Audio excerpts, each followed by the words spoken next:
दोस्तों, आपने देखा होगा कि कुछ लोग बहुत ज़्यादा टैलेंटेड होते हैं, यानी कि उनमें दिमाग सामान्य लोगों की तुलना में ज़्यादा होता है, परंतु फिर भी वह कामयाब होते नहीं दिखाई देते हैं। वहीं दूसरी ओर कुछ लोग ऐसे होते हैं जिनमें ज़्यादा टैलेंट नहीं होता या उनमें इतना दिमाग नहीं होता जितना कि एक इंटेलिजेंट व्यक्ति में होता है, परंतु फिर भी वह कामयाब होते चले जाते हैं। आखिर ऐसा क्यों होता है? इसका सबसे मुख्य कारण है आलस्य। दोस्तों, वह लोग भले ही कम टैलेंटेड हों, लेकिन अपने काम पर फोकस करते हैं और मेहनत के साथ अपने लक्ष्य पर ध्यान केंद्रित करते हैं, जिससे वह कामयाब होते चले जाते हैं। वहीं कुछ लोग टैलेंटेड और ज़्यादा दिमाग वाले होते हैं, परंतु यह आलसी होते हैं, जिसके कारण जिंदगी में वह सफल नहीं हो पाते हैं। यानी कि ये लोग केवल देखने में ही टैलेंटेड होते हैं, अंदर से वह खोखले होते हैं। जिस तरह दीमक किसी पेड़ को अंदर से बिल्कुल खोखला कर देता है, जिससे वह वास्तव में तो कमजोर होता है, परंतु देखने में अच्छा और विकसित दिखाई देता है। इसी तरह इंसान जो मेहनत करता है, आलस्य ना करते हुए अपने लक्ष्य पर ध्यान केंद्रित करता है, वह भले ही देखने में कम टैलेंटेड हो, परंतु वास्तव में वह लोहे की तरह मजबूत होता है। दोस्तों, आज इस कहानी के माध्यम से आपको आलस्य के मुख्य कारण पता चलेंगे, साथ ही आलस को हटाने के कुछ यौगिक उपाय बताए जाएंगे। तो चलिए कहानी को शुरू करते हैं। एक बार की बात है, एक व्यक्ति गौतम बुद्ध के पास आता है और बुद्ध से हाथ जोड़कर कहता है कि हे बुद्ध, मैं जीवन में कुछ भी नहीं कर पा रहा हूँ।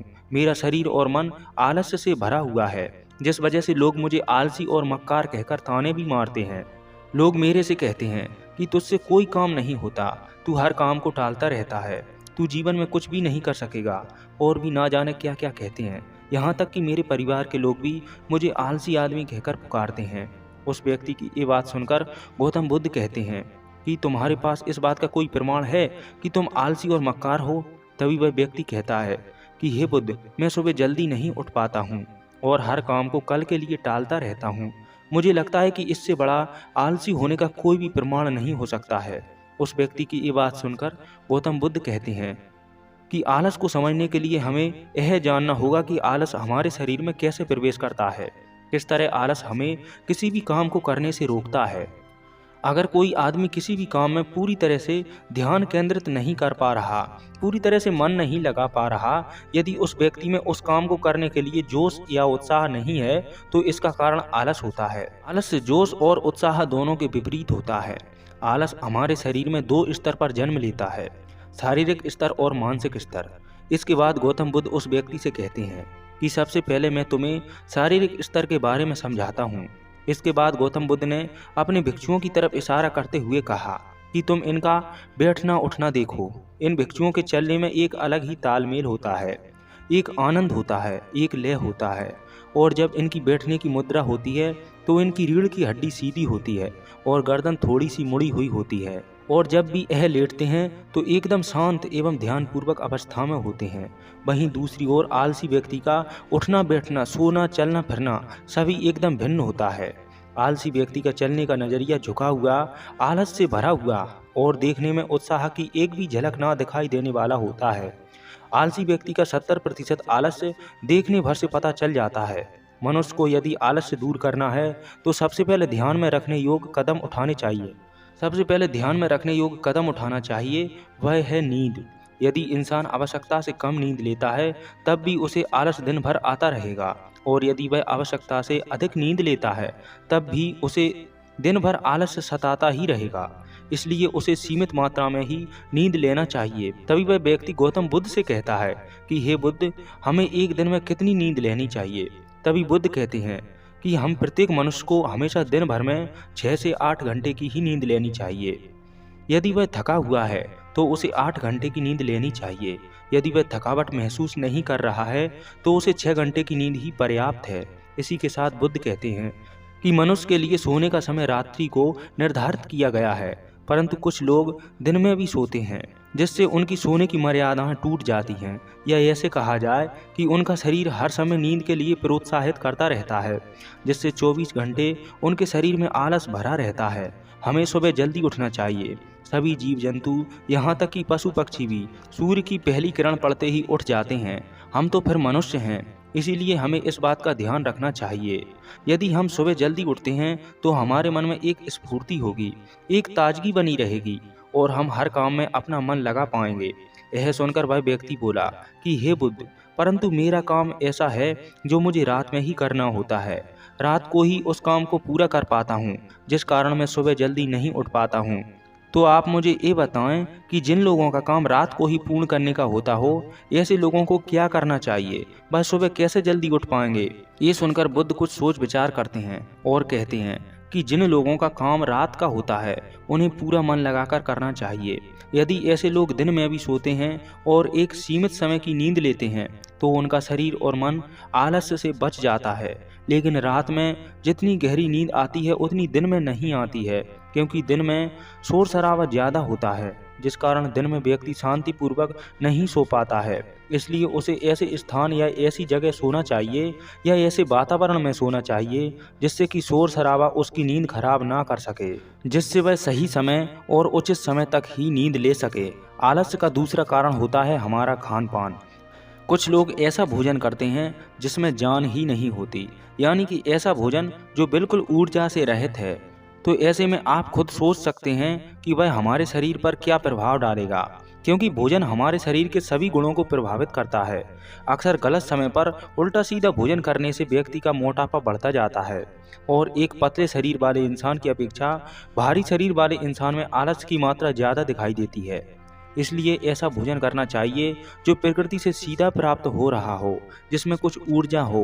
यह सुनकर वह व्यक्ति कहता है कि हे बुद्ध, शारीरिक स्तर पर तो मैं आलस्य को समझ गया हूँ, लेकिन मानसिक स्तर पर आलस्य क्या होता है, मुझको समझाइए।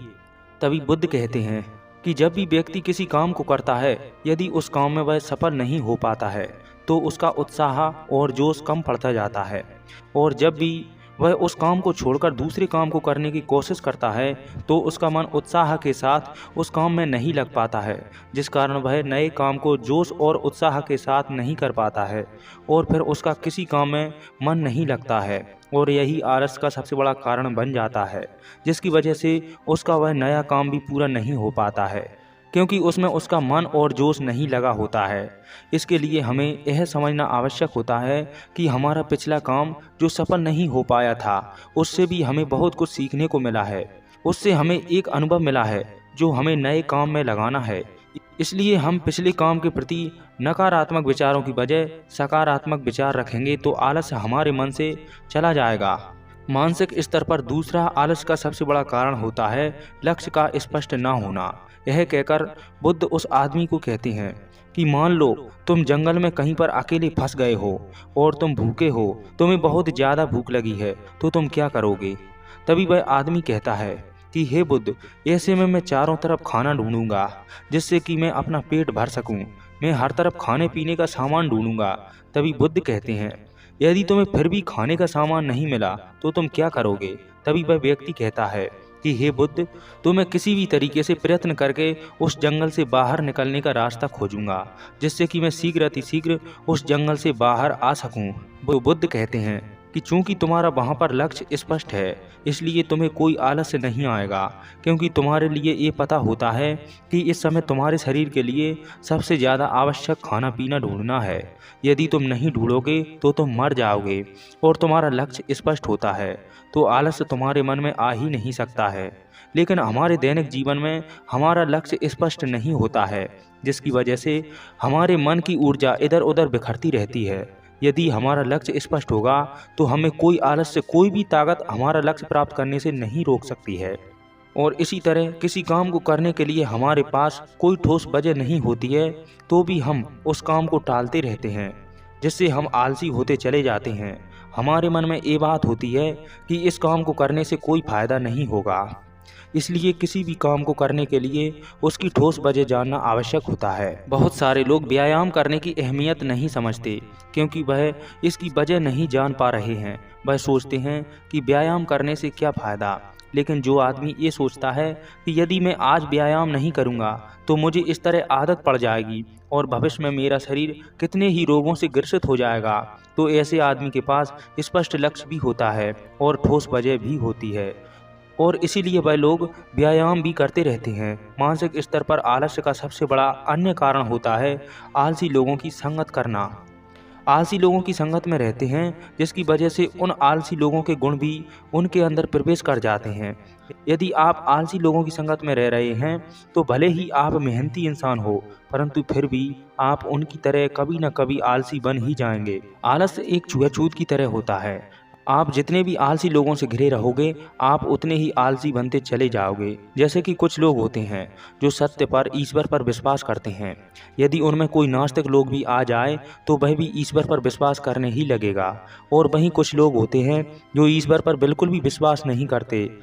वहीं यदि कोई ईश्वर पर विश्वास करने वाला लोग उनके बीच चला आए तो वह भी सत्य से विश्वास खो देगा। इसके बाद बुद्ध उस व्यक्ति से कहते हैं कि याद रखना, यदि तुम्हारे अंदर उत्साह है, किसी काम को करने का लक्ष्य तुमने चुन लिया है, तो कोई भी ताकत, दुनिया की कोई भी शक्ति तुम्हें लक्ष्य हासिल करने से नहीं रोक सकती है। हमें किसी भी काम को कल पर नहीं टालना चाहिए। यदि हमारे लिए समय मिला है और किसी काम को करना है तो उसे ये कहकर ना टालें कि अभी कर लेंगे या फिर कल करेंगे, बल्कि उसे तुरंत हमें यह समझकर करना चाहिए कि 24 घंटे में हमें कैसे भी करके निपटाना है। या यूँ समझना चाहिए कि हमें जीवन में सिर्फ यह 24 घंटे ही मिले हैं, इनमें हम जो कर सकते हैं वह कर लें। तो उम्मीद करता हूँ कि इस वीडियो से आपको ज़रूर कुछ सीखने को मिला होगा। तो मिलते हैं अगली वीडियो में एक नई ज्ञानवर्धक कहानी के साथ। जय भारत भूमि।